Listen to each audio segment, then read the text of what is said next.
সকালবেলা রূপা গাঙ্গুলিকে অ্যারেস্ট করা হলো, লালবাজারে নিয়ে যাওয়া হয়েছিল এবং তারপরে আলিপুর আদালতে তোলা হলো এবং যে বক্তব্য সামনে আসছে অনেক বড় বড় ধারাও তাকে দেওয়া হয়েছে। কি বলবেন, লকআপে নিয়ে যাওয়া হচ্ছে? কি আশ্চর্য, এ তো নারী নির্যাতন হচ্ছে।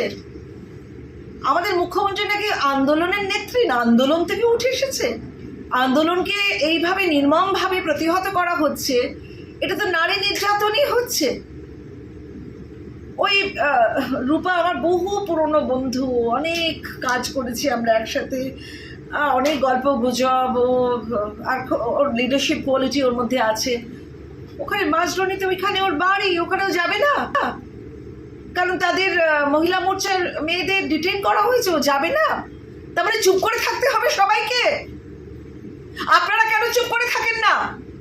আপনাদের এই নেতা সেই নেতা ছোট বড় ভাগীরথীতে কেটে কেটে ভাসিয়ে দেবে, কই তাদেরকে নিয়ে যাচ্ছেন লকআপে? ইন্দ্রাণী মুখার্জি যখন ভুলভাল মিথ্যে কথা বলেছে ওই মেয়েটির সম্পর্কে, কেন তাকে নিয়ে যাননি কাশ্মীরিতে? নারী নির্যাতন হয়ে যাবে তার কখন, আর এটা নারী নির্যাতন হচ্ছে না? একটা মেয়ে, একটা বাচ্চা মেয়েকে কিভাবে নির্যাতন করে তাকে একবার বলছে সে নাকি আত্মহত্যা করতে গেছে, একবার অসুখ করেছে, বাবা মাদের ডেকে নিয়ে এসে তারপর তার বডিটা জ্বালিয়ে দিলেন, একটা জীবন্ত দলিল জ্বালিয়ে দিলেন, নিজেরা এভিডেন্স ট্যাম্পার করলেন, এভিডেন্স অল্টার করলেন। কোথায় আপনারা আপনারা কোথায় গেলেন? দুটো লোককে আপনারা দেখাচ্ছেন, গাজর ঝুলিয়ে লাভ নেই। আর অত্যন্ত নিরীহ, অত্যন্ত ভালো মেয়ে ওই আমাদের রূপা, শুধু ভালো মানুষ না, she has got all good qualities. তাকে আপনারা নিয়ে যাচ্ছেন, আর এত ভারী ভারী কি কেস দিয়েছেন, কি কেস দিয়েছেন আপনারা তাকে? সে যাবে না? প্রতিবাদ করছে অন্যেরা, সে যাবে না? গেলেই আপনারা তাকে লকআপে নিয়ে নেবেন, বাড়ি বাড়ি কেস দিয়ে দেবেন, তাকে এখন ওই কেসের পেছনে দৌড়াতে হবে, আর তাহলে আন্দোলনে যেতে পারবেন। আপনাদের তো ব্যাপারটা হচ্ছে তাই। তাহলে ইন্দ্রাণী মুখার্জিকে কি করলেন? বিনীত গোয়েলকে কি করলেন? তা তো করতে পারছেন না। হ্যাঁ, আপনারা কি অ্যাডমিনিস্ট্রেশন, কিসের অ্যাডমিনিস্ট্রেটর আপনারা? কি অ্যাডমিনিস্ট্রেশন চালাচ্ছেন? আমরা হয়রান হয়ে যাচ্ছে। এই পুজোর সময় তাকে কি কেস দিলেন? একটা করুন, সে যেতে পারে না। আন্দোলন বন্ধ করার জন্য এই ব্যবস্থা প্রতিবন্ধ করতে পারবেন না। আপনারা বহু চেষ্টা করেছিলেন, হ্যাঁ, কিন্তু আপনারা পারেননি।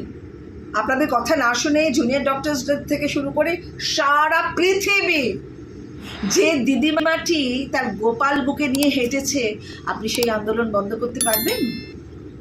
যে বাচ্চাটি কোনো দিন কখনো পলিটিক্সের মধ্যে নেই, মায়ের হাত ধরে ওই রাত্রির মধ্যে রাস্তা রাস্তা হেঁটেছে, তার আন্দোলন বন্ধ করতে পারবেন? আজকে রূপাকে আপনি ঢুকিয়ে দিচ্ছেন, বড় বড় কেস দিয়ে দিচ্ছেন, সেটা কি আপনারা আটকাতে পারবেন?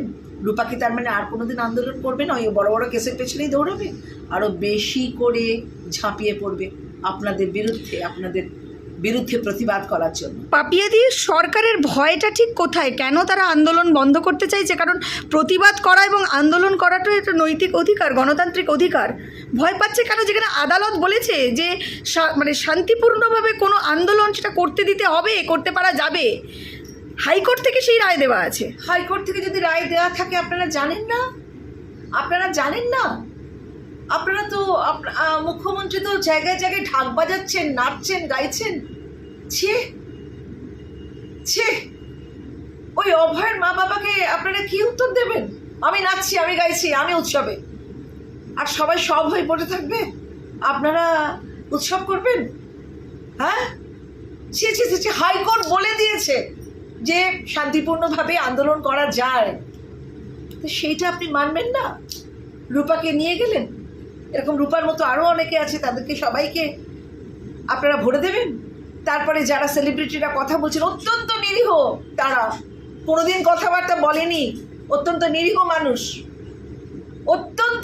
মানুষ তারা, তাদেরকে বলছেন এদেরকে দিয়ে তোমরা কোনো এক্সট্রা রোজগার করাতে পারবে না, ওরা এক্সট্রা রোজগার একটু কিছুই না, একটু উদ্বোধন করা, একটু পুজোর সময় এখানে ওখানে যাওয়া, তাতে আর্টিস্টদের একটু রোজগার হয়, সেটাও বন্ধ করে দেবেন। আপনি একাই করবেন, আপনি শাড়ি পাবেন, আপনি আর কি পাবেন আমরা জানি না, কারণ আপনার তো কিছু লাগে না, কি করে চলে ভগবান জানে। কিন্তু এগুলো ঠিক করা উচিত হচ্ছে না। বুদ্ধিনাশ। পাপিদি শেষ একটা প্রশ্ন করব। সামনেই যেহেতু পুজো এবং পিতৃপক্ষ শুরু হয়ে গেছে, পুজো আর কদিন বাকি, রীতিমতন কিন্তু যে আন্দোলন চলছে সেটা নাগরিক সমাজ, জুনিয়র ডাক্তার তারা কর্মবিরতি করছে, তারা আন্দোলন করছে প্রতিদিন, এবং এই পুজোর মধ্যেও আন্দোলন চলবে। লালবাজার তরফ থেকে বলা হচ্ছে যে আন্দোলন করলে 5 জনের বেশি কোথাও জমায়েত করা যাবে না, ধর্মতলা থেকে বিভিন্ন জায়গায় 5 জনের বেশি জমায়েত করা যাবে না, তাতে অসুবিধা হবে। কার্নিভালটা হবে তো, ওই কাঠ ফাট টাকা খরচা করে সিট ফিট করে কার্নিভালটা করবেন তো, সেটা তো ওই সব জায়গায় কার্নিভালটা করবেন তো। কার্নিভালটা বন্ধ করতে হবে কিন্তু, তাহলে কিন্তু দ্বিচারিতা হয়ে যাবে। এটা বন্ধ ওটা খোলা, দ্বিচারিতা বন্ধ হলে সব বন্ধ হয়ে যাক, তাই না?